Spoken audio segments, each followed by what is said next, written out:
Hey class, literary treasures for chapter 4 of Treasure Island. I want to point out a couple things. First thing is Robert Louis Stevenson's use of idioms again. So he uses two idioms in this chapter. One is jumped in my skin. Jump in your skin, what does that mean? Well, he was afraid, jump in my skin. And the second one he used was brought my heart into my mouth. Brought your heart into your mouth, you'd be dead if your heart was in your mouth. But again, that means that he was very afraid. So two idioms Robert Louis Stevenson used in this chapter. Next thing I want to point out is Robert Louis Stevenson's amazing talent in using imagery to allow the reader to feel like they're right alongside the main character, Jim Hawkins, in this story. And he uses hearing in this one, the sounds.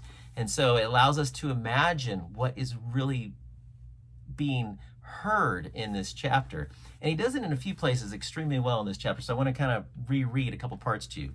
On the first page of chapter 4, indeed, it seemed impossible for either of us to remain much longer in the house. The fall of the coals in the kitchen grate, the very ticking of the clock filled us with alarms. The neighborhood, to our ears, seemed haunted by approaching footsteps. And then in the next page, he says, we were not many minutes on the road, though we sometimes stopped to lay hold of each other and hearken, that means to listen. But there was no unusual sound, nothing but the low wash of the ripple and the croaking of the crows in the wood. And then on the following page, we get this. I suddenly put my hand upon her arm, for I had heard in the silent, frosty air a sound that brought my heart into my mouth, the tapping of the blind man's stick upon the frozen road. It drew nearer and nearer while we sat holding our breath. Then it struck sharp on the end door, and then we could hear the handle being turned and the bolt rattling.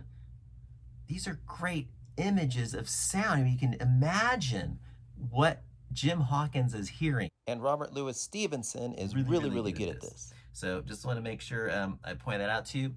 And then the last thing I want to point out to you is one of the developments of one of the themes of this book, and that's Jim Hawkins growing up. He starts the story setting the table at the end, and then in this chapter, two things happen. He's growing up. One thing is the townspeople hand him a pistol. So he's not a little boy. I mean, they wouldn't hand a little boy a pistol. So they see him as like he's grown up. Here's a pistol. And then at the very end of the chapter, something else happens. His mom faints on him, and he has to carry her and kind of drag her under the bridge. So two things right there are developing this theme of Jim growing up and Jim going from a young boy to maybe a young man in this story, right? So that's one of the themes of this story, growing up, becoming a young man, coming of age story. All right, hope you're doing good. We'll talk to you later.